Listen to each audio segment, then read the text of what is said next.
Class 6 science भाग 1 और इसका अध्याय हमारा 5वां है पृथ्वीकरण। आइए इस चैप्टर के सारे अभ्यास के प्रश्नों को हम लोग हल करते हैं। सबसे पहले सही विकल्प का चयन करना है। पहला, वे पदार्थ जो पानी व अन्य तरल पदार्थों में घुल जाते हैं उन्हें क्या कहा जाता है? तो हम सभी जानते हैं उसे घुलनशील पदार्थ कहा जाता है। इसका ऑप्शन नंबर ए बिल्कुल सही होगा। दूसरा है, पदार्थों को अलग अलग करने की प्रक्रिया कहलाती है, वो कहलाती है पृथ्वीकरण। जैसा आपका अध्याय का नाम ही है पृथ्वीकरण। सारे पृथ्वीकरण के क्या हैं? क्रियाएं हैं। वाष्पीकरण, चुनना, छानना, ये सारे पृथ्वीकरण के अंतर्गत आते हैं। 3 में से सभी आपका हो जाएगा।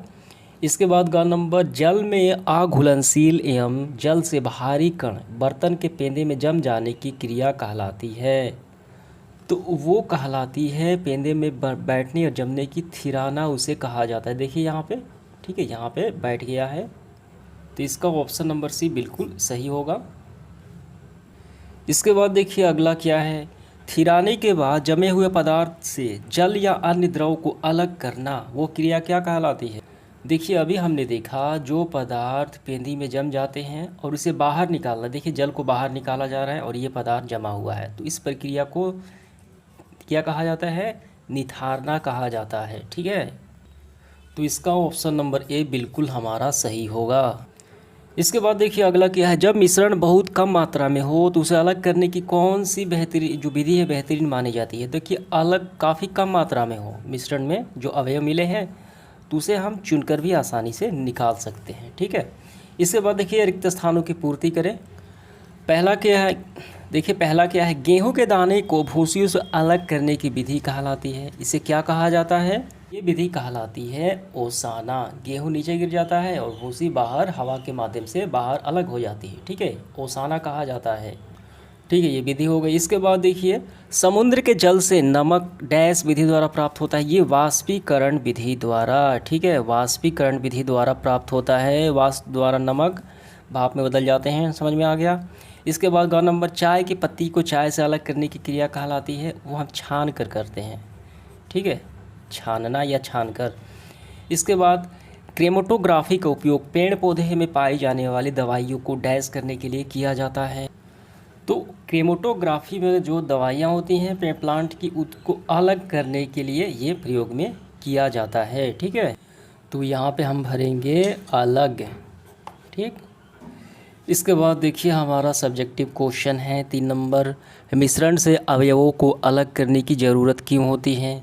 क्यों हम, अगर चावल में कोई कंकड़ पड़ा है तो क्यों हम उसे अलग करें? इसका कारण क्या है? ठीक है, तो आइए इसका कारण लिखते हैं उचित।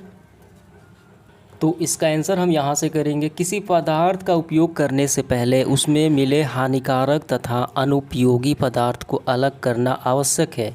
कभी 2 या 2 से अधिक उपयोगी पदार्थ भी एक साथ मिले रहते हैं। ठीक है, जिन्हें उपयोग के पहले अलग करना आवश्यक हो जाता है। देखिए गेहूं भी उपयोगी है और चना भी उपयोगी है, लेकिन दोनों आपस में मिल जाते हैं तो हम एक साथ प्रयोग नहीं कर सकते, इसको भी अलग करना होगा। और कभी गेहूं के साथ कंकड़ पत्थर भी मिल जाते तो उसको भी अलग करना होगा। ठीक है, तो तभी हम इसका प्रयोग कर पाएंगे, तो इसी कारण ये आवश्यक हो जाता है। समझ में आ गया? आपका आंसर हो गया। चौथा सवाल देखिए, बालू और चीनी के मिश्रण को कैसे अलग किया जा सकता है? देखिए यहाँ पे बालू और नमक, यहाँ पे नमक के स्थान पे आप चीनी भी ले सकते हैं, एक ही बात है। देखिए बालू और नमक जो है आपस में मिल गए हैं, तो इसको कैसे हम अलग करें? तो सबसे पहले क्या करेंगे, ये जो मिश्रण है इसमें हम पानी डाल देंगे। पानी डालने से बालू तो पानी में नहीं घुलेगा, लेकिन नमक पानी में घुल जाएगा। फिर उसे हम क्या करेंगे, हम उसे छान लेंगे। ठीक है, छान लेंगे और छान के फिर उसे गर्म करके वाष्पित कर देंगे, तो नमक वाष्पित होकर अलग हो जाएगा और शेष बच जाएगा, यानी जो अवशेष है वो रह जाएगा। तो हम इस तरीके से प्राप्त कर लेंगे। ठीक है, नमक के स्थान पे चीनी हो जाएगा। तो इसका आंसर हम काफ़ी अच्छे से ऐसे लिखेंगे। देखिए बालू अघुलनशील पदार्थ है जबकि चीनी घुलनशील होता है। सर्वप्रथम इसके मिश्रण में जल डालते हैं, जब जल में चीनी घुल जाए तो छानना पत्र से बालू की छान लेते हैं। ठीक है, और उसके बाद मिश्रण को वाष्पन विधि से अलग कर लेते हैं।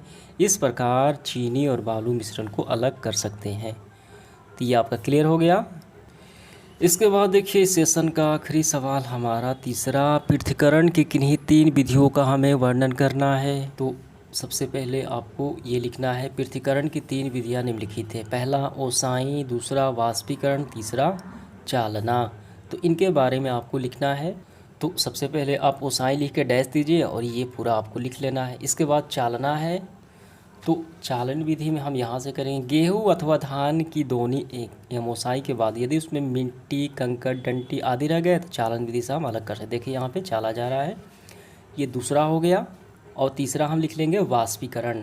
अगर बालू और नमक या चीनी आपस में मिल गए हैं तो उसे वाष्पीकरण विधि द्वारा यानी गर्म करके हम उसे मिश्रण में जल डाल के उसे वाष्पित कर लेंगे नमक या चीनी को, फिर वो अलग हो जाएगा।